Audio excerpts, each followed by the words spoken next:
Bună seara, doamnelor și domnilor, vă spune Ruxandra Săraru, care vă invită la o ediție specială a emisiunii Oameni care mișcă România.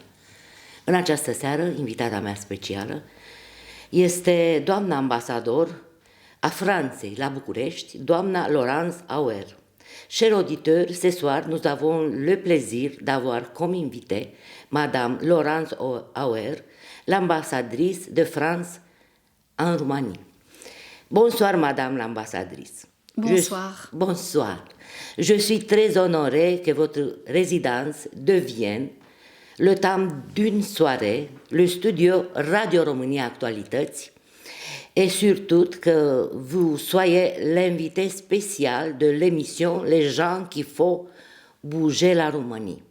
C'est un honneur pour moi de vous recevoir à la résidence de France, un lieu historique de la relation franco-roumaine, et c'est encore plus un honneur, chère madame, d'être votre invitée spéciale. Merci beaucoup, madame. Pour moi, c'est important de connaître comment avez-vous réagi à la nouvelle de votre nomination en tant qu'ambassadrice en Roumanie. Connaissiez-vous déjà ces pays? Oui, j'avais la chance de m'occuper de la saison culturelle entre la France et la Roumanie, et puis je me suis aussi occupée de la Roumanie.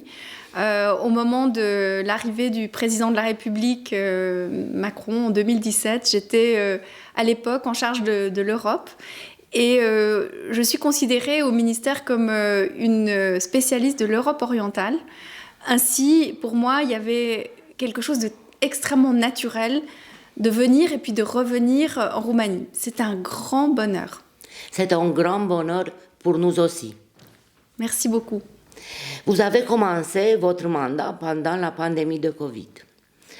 Mais vous avez été extraordinairement active. Beaucoup de visites dans les différentes villes du pays, des cérémonies de décoration, et vous avez également accueilli des visites de haut niveau. Je ne citerai que deux les plus récentes, celle de Florence Parly, ministre française des Armées, et de Jean-Yves Le Drian, ministre des Affaires étrangères.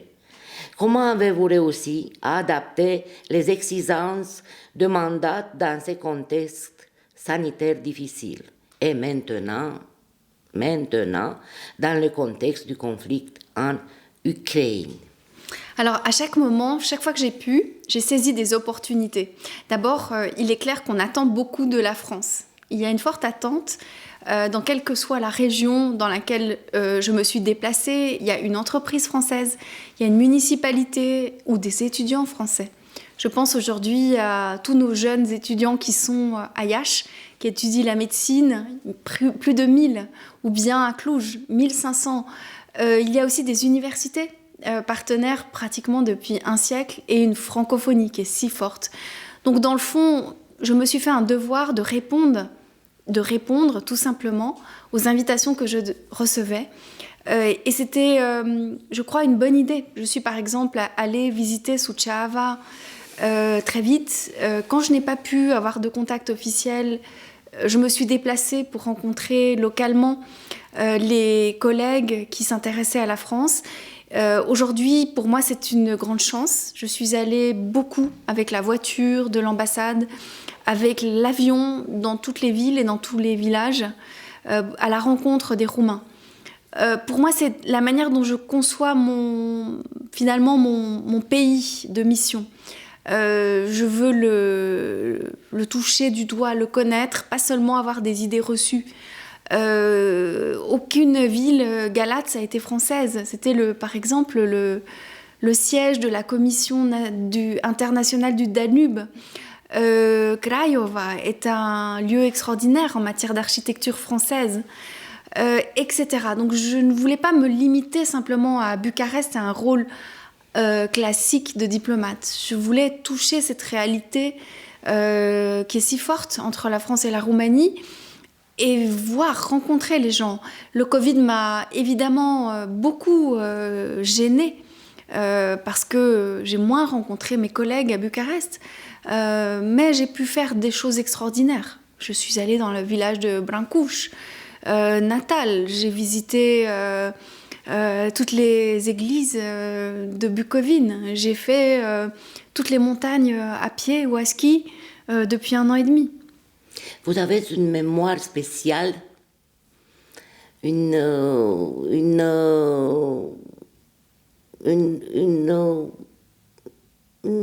mémoire, un lieu spécial dans votre cœur. Oui, alors c'est à Constanța que j'ai été pour la première fois en Roumanie. Et c'était l'année de mes 10 ans. J'étais avec mon grand-père. Nous sommes allés à Constanța et à Odessa en bateau. Mon grand-père est originaire de Kilia.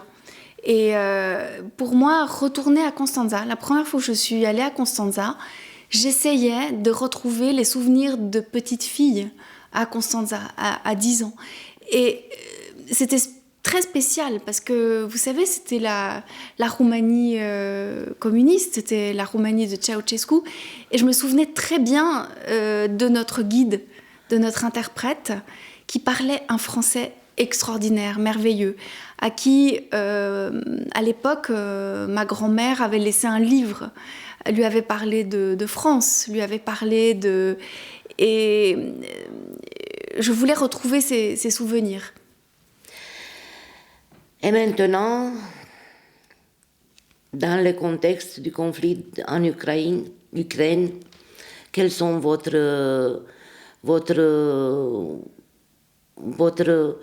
comme je pourrais dire, votre priorité? Alors, vous savez, les diplomates, ce sont des hommes et des femmes de crise. C'est-à-dire que immédiatement, quand on a eu cette situation que personne ne croyait possible, l'invasion au XXIe siècle d'un pays, d'un voisin, par la Russie, immédiatement mes réflexes de crise ont été activés à nouveau, comme je les ai eus au moment du 11 septembre ou au moment où on a eu la crise en Afghanistan, où on a eu des crises également quand j'étais à l'étranger avec des actes terroristes. Donc immédiatement, à ce moment-là, je sais ce que je dois faire. Je dois autour de moi rassembler une équipe, penser immédiatement aux hommes et aux femmes qui vont souffrir et anticiper dans les étapes à venir ce que je peux proposer à mon gouvernement, être toujours active et ne jamais laisser de côté l'un ou l'autre finalement des atouts qui sont les nôtres dans la crise. Et nous en avons beaucoup. Par exemple, le ministère m'a envoyé des renforts, des personnes qui se sont déployées aux frontières et qui aident les Français qui, bien sûr, passent la frontière, mais aussi les Ukrainiens qui en ont besoin. Ils nous alertent, ils nous informent. Nous avons été dès la nuit du 23 au 24 février, immédiatement sur place, pour aller voir, pour aider aussi les collègues de l'ambassade de France en Ukraine. Donc, nous sommes formés, dans le fond, pour gérer les crises. Et j'ai aussi la chance d'avoir une équipe formidable autour de moi qui, dans cette nouvelle phase, une invasion, a tous les bons réflexes. Merci madame, merci pour tout ce que vous faites pour l'aide pour l'Ukraine et pour les Roumains qui aident l'Ukraine. La France a la présidence du Conseil de l'Union européenne depuis le 1er janvier. Quelles sont maintenant les priorités de cette présidence? Maintenant. Alors, elles restent les mêmes, dans le fond. Pendant longtemps, on a pensé que la France voulait une Europe de la défense indépendante. Donc moi, pendant 1 an, évidemment, j'ai beaucoup travaillé pour préparer ce qu'on appelle la boussole stratégique. C'est-à-dire c'est un outil complémentaire du travail de l'OTAN pour montrer ce que l'Europe doit faire pour ne pas être toujours passive dans les crises. Et c'était très important de travailler avec la Roumanie, par exemple, pour prendre en compte pas seulement la dimension de la mer Noire, mais l'Afrique. La deuxième priorité, bien sûr, c'est la crise qui est une crise énergétique, mais qui est surtout une crise environnementale, avec les objectifs qui sont ceux de l'Europe aujourd'hui, de se protéger des produits ou de prendre des mesures en avant-garde pour que l'environnement devienne un modèle de civilisation que l'on partage tous à protéger. Et puis enfin, il y a eu cet troisième objectif qui est celui de la relance et pour convaincre les citoyens que l'Europe n'était pas seulement quelque chose de lointain, mais pour que les jeunes aussi participent à nos objectifs de présidence française. Avec la présidence roumaine à Sibiu, on avait commencé à être plus proche des citoyens, plus proche de la jeunesse, et c'est aussi très important pour la présidence française. La France et la Roumanie vous connaissent, ont une coopération culturelle très dynamique et très, très riche. Que pouvez-vous nous dire sur les priorités de votre mandat dans ces domaines? Alors, il y a des objectifs en matière culturelle. Par exemple, avec la capitale européenne de la culture, c'est faire revenir à Timișoara une grande exposition sur Victor Brauner et Constantin Brâncuș, qui sont à Beaubourg. Ces artistes ont donné à la France, de même que Cioran a donné à la France ce patrimoine européen exceptionnel. Et pareil avec George Enescu, qui nous emplit tous les 2 ans de bonheur. C'est une musique qui est à l'honneur en Roumanie et que je souhaite aussi qu'en France, on connaisse mieux et qu'on puisse travailler en bilatéral, donc sur ces grandes priorités. Et puis, en matière culturelle, il y a beaucoup à faire aussi dans ce qu'on appelle les industries culturelles et créatives.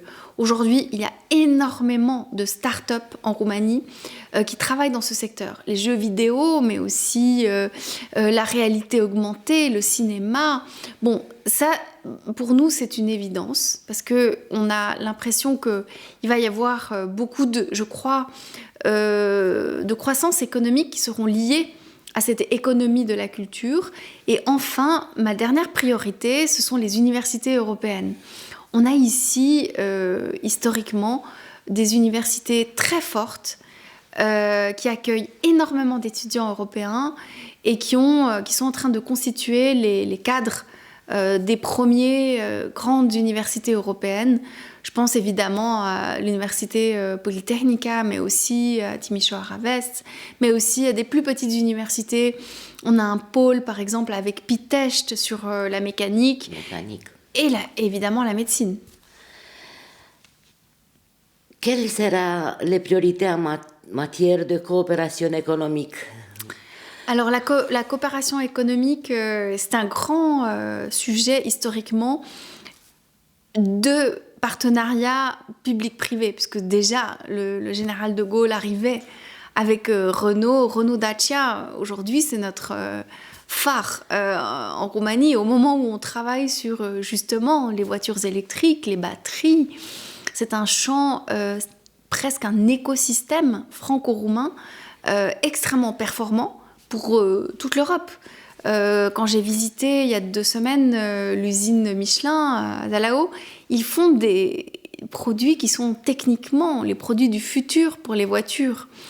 Dans le champ économique, il y a énormément d'entreprises différentes qui viennent en Roumanie, non pas tout simplement parce que les salaires sont moins élevés ou parce que la consommation ou la croissance est forte, mais qui viennent aussi pour investir sur des sujets, des secteurs nouveaux. Je pense évidemment tout ce qui est l'intelligence artificielle, la cybersécurité, évidemment on les connaît, c'est Thales, mais aussi les infrastructures avec Alstom, les métros, les trains qui sont dans le PNRR.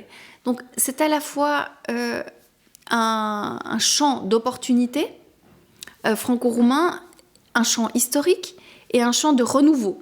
Moi, je pousse énormément les jeunes entreprises françaises. Souvent, elles se délocalisent. Elles arrivent de Singapour, elles se resituent en Europe. parce que c'est notre objectif d'avoir une relance économique commune.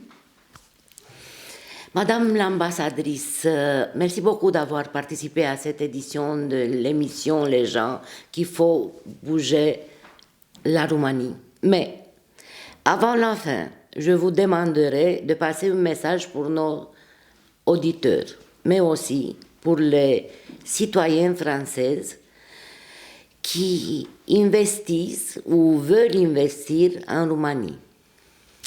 Alors d'abord, soyez fiers de contribuer à la transformation de la Roumanie. Soyez fiers de vivre ici. Et pensez aussi que quand on représente la France en Roumanie, on porte une histoire exceptionnelle. Évidemment, elle est symbolique à Bucarest avec l'Arc de Triomphe, Arcul de Triomphe, avec le général Berthelot, mais elle est aussi symbolique, je crois, dans énormément d'épisodes historiques de notre pays. Et construisons l'avenir. Construisons un avenir européen qui corresponde à ce que les jeunes attendent, qui soit fait je crois, de paix et de solidarité. Je remercie l'ensemble des Français et des Roumains qui aujourd'hui sont main dans la main pour apporter de l'aide aux Ukrainiens.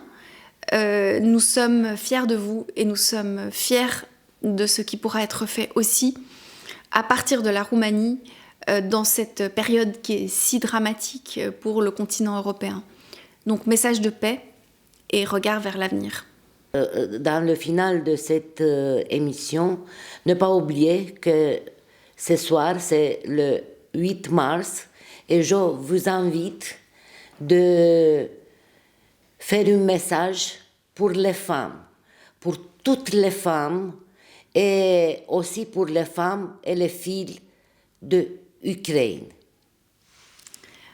Merci beaucoup. En ce 8 mars, cette date si symbolique, la date de la journée des femmes et des droits des femmes, je tiens à dire que nous pensons à toutes les mères et leurs enfants qui sont sur les routes en Ukraine.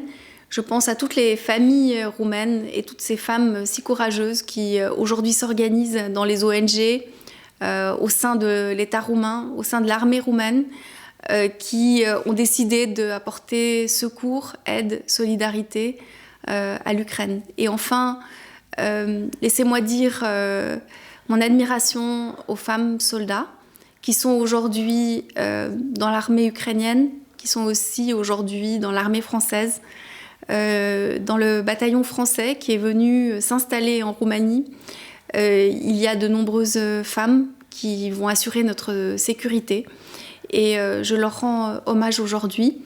Je leur souhaite de faire leur mission avec autant de courage qu'elles me l'ont montré lorsque je les ai rencontrées.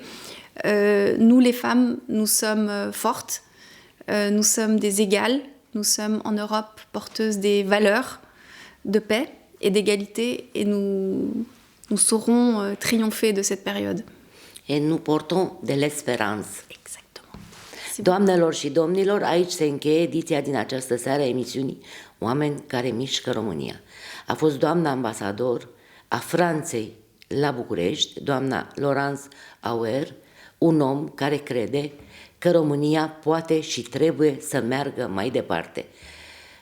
Pe săptămâna viitoare, cu o altă personalitate care crede în destinul României. Ruxandra Săraru vă mulțumește pentru atenție și vă dă întâlnire marțea viitoare de la aceeași oră.